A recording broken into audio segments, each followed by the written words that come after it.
kita sudah menerapkan diferensiasi produk itu nggak lepas dari yang namanya konten sama proses, kayaknya saling berkaitan itu. Iya, karena sebenarnya kalau kita ingin membuat produk ya, menciptakan definisi dalam produk, itu kan kita dari awal sudah merancang dengan baik. Nah, rancangan yang baik itu kan sebenarnya juga sudah masuk ke dalam konten, kemudian proses seperti apa, dan akhirnya kita tahu produknya seperti apa.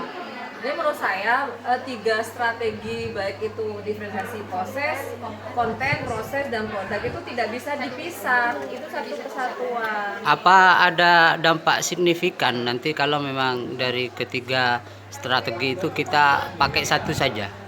Kalau menurut saya tuh nggak bisa dipakai satu, Pak, karena secara tanpa disadari kita itu sebenarnya sudah menggunakan strategi yang lain gitu loh. Betul. Sepertinya tidak mungkin ya kalau hanya dalam satu proses pembelajaran kita pakai satu Misalnya di strategi. proses, diferensiasi proses, pasti di proses itu ada konten. Ya betul. Terus juga nanti produk, oke lah misalnya produknya bisa jadi nggak different ya, tapi kontennya. Berarti tidak boleh berdiri sendiri.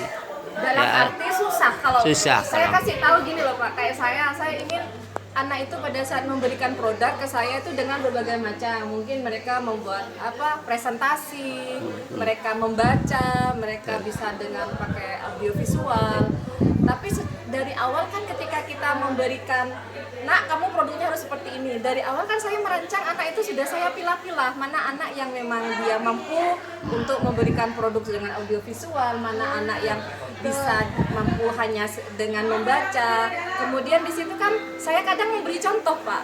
Nah, pada saat proses kan kita ngasih contoh ya, Dek. Ini loh contoh kalau kamu ingin membuat produk, ingin menunjukkan dari segi Disesuaikan sama visual, gaya belajarnya. gaya belajar kalian. Otomatis kalau mereka gaya belajarnya audio, produknya akan cenderung ke video, ke Iya. audio. Video, Nggak betul. mungkin dia akan berpindah ke visual. Dan guru itu biasanya sebelum memberikan produk atau meminta produk dari siswa, mereka dalam konten dan prosesnya sudah menyiapkan, Pak, berbagai macam Iya. materi. Siasat kita itu ketika kebutuhan berbeda-beda itu ya strateginya bagaimana dengan waktu yang kita Oh, iya. miliki itu. Sesuai dengan pertanyaannya Pak Somad Betul. ya. Iya. Jadi sebenarnya memang ini harus pandai-pandainya guru untuk merancang, Pak ya. Iya. Pertama guru memang harus memetakan bahwa kesiapan siswa saya ini kebutuhan belajarnya. kebutuhan belajarnya seperti apa.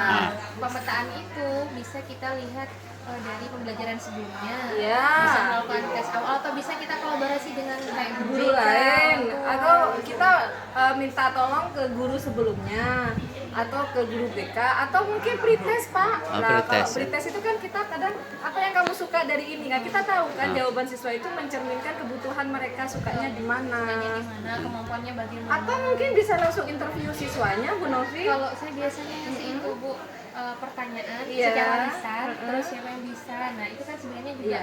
memancing kesiapan belajar mereka. Atau gini Bapak, kadang kita kan kalau awal-awal kan pengenalan tuh, kita bisa mancing siswa, kamu sukanya apa nak, seperti itu. Kalau seperti ini kamu enaknya Enggak, namanya maksudnya gimana? itu kan itu proses identifikasinya, pemetaannya. Ketika sudah ada, kita sudah aksinya di proses pembelajaran. Ini kadang-kadang yang menjadi persoalan. Strategi rancangan pembelajarannya harus benar-benar sudah matang ya. Matang. Jadi semua kebutuhan sudah kita persiapkan. Nah, jadi ketika mengajar sudah sesuai dengan perencanaan pembelajaran yang sudah kita buat. Apa bisa dikasih contoh? Ketika kebutuhan berbeda itu anak-anak, kita kan punya poster ya, kita punya video, kita punya buku sesuai dengan kompleksitas kemampuan anak itu. Bagaimana untuk menerapkan kebutuhan siswa yang berbeda itu dengan sumber belajar yang juga pasti berbeda pada waktu yang bersamaan. Itu yang menjadi kesulitan saya. Iya. Satu materi Iya. ada, contohnya Kalau saya misalnya kayak eksplanasi Bu. explanation, teks explanation. Oh, menjelaskan. Itu menjelaskan fenomena alam Pak. Jadi mungkin ada yang menggunakan video ya. Terus kita ada yang ngasih poster misalnya. Di poster itu kan mereka berkeliling. Betul, Nah, betul. itu kinestetik kan Iya, ya. iya, betul. Atau kita bisa menggunakan Nggak. audio. Ya, Kalau video itu audio. saya setuju itu, setuju. Tapi proses untuk penjelasan kepada anak, kamu begini, kamu begini, itu bisa, Pak. gimana? Jadi anak-anak itu kita kelompokkan jadi 3. Oh, kelompokkan. Oke, ini nak sebelah sini, ini ada ibu ada Sip. video. Saya kasih Ini waktu. yang saya harus Saya belajar. kasih waktu 15 menit untuk Sip. memahami, Betul. memahami teks ini dengan melihat video yang ada di sini. Oh ya, sus kamu, saya kasih bahan bacaan dengan posternya. Kamu lihat di sana. Terus yang ketiga, kamu kan suka kinestetik ya, coba kamu keliling dulu seputar kelas. Saya kasih waktu 15 menit, kamu cari apa yang merupakan kerusakan alam gitu ya, kalau kita ingin menjelaskan tentang hal-hal yang merusak alam. Kamu keliling sekolah ya 15 menit.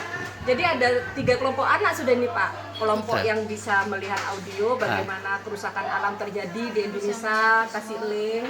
Kemudian anak yang dengan gambar dan membaca visual, dan anak yang kinestetik. Silahkan kamu cari di sekitar kita, di sekolah kita, menurutmu apa yang merupakan kerusakan, yang menyebabkan Alur seperti ini yang seringkali tidak dipahami oleh guru. Bahwa kalau sudah dijelaskan seperti itu, insya Allah guru-guru apa yang akan dikerjakan dengan berbagai kebutuhan itu, dan menjadi kesulitan. Dengan jawaban Ibu Nazil dan Ibu Novi, sudah saya pribadi Tapi sangat plong. Dan gini Pak, iya. hal yang penting seharusnya Apa? anak kan diberi batasan waktu ya Ah, mereka betul. untuk mengeksplorasi. Betul. Ya. Ketika mereka kembali lagi ke kelas, itu penting bagi guru untuk mengadakan diskusi, penguatan, dan mencari takut ada miskonsepsi. Tetap berada di kelompoknya Nah. masing-masing. Ya, kemudian kita Diskusi, berdiskusi. terus kita keliling di kelompok itu, Ah, memberikan penguatan. ya. Ada sebuah persoalan baru yang muncul. Bagi siswa setara SMA, barangkali itu akan sangat mudah. Iya, betul. Bagaimana mengatasinya kalau seperti saya, anak-anak SD yang memang butuh penalaran yang lebih kuat? Apa tetap sesuai dengan kesederhanaannya itu? Iya, tapi menurut saya kalau itu SD apalagi kelas 1 itu otomatis materi masih sederhana. Iya, Ya, biarkan mereka alami dengan Apa? jawaban sederhana Betul. mereka. Yang Pak penting Somo prosesnya diajarkan itu seperti alurnya ini, ya. betul. Pak Somo jangan meminta mereka harus high value, Betul, betul. tidak. Pokoknya mereka paham, prosesnya mengerti dengan bahasa yang sangat sederhana. Berarti sudah termasuk, itu sudah mencakup diferensiasi, sudah bisa kita terapkan gitu. Jadi kita tidak perlu berekspektasi terlalu tinggi Pak ya. Iya. Karena bahasa mereka sendiri pun juga sederhana. Pemahaman mereka juga sederhana. Tingkatan juga materi Materinya juga sederhana. Jadi guru cara tidak berpikir. perlu menuntut ekspektasi yang sangat tinggi. Yang penting diferensiasi sudah tercapai, mereka mengerti prosesnya, dan KD kita kebutuhan materinya sudah terpenuhi, tujuannya terpenuhi, ya sudah gitu Pak. Ya. Berarti kita sudah memenuhi kebutuhan belajar mereka.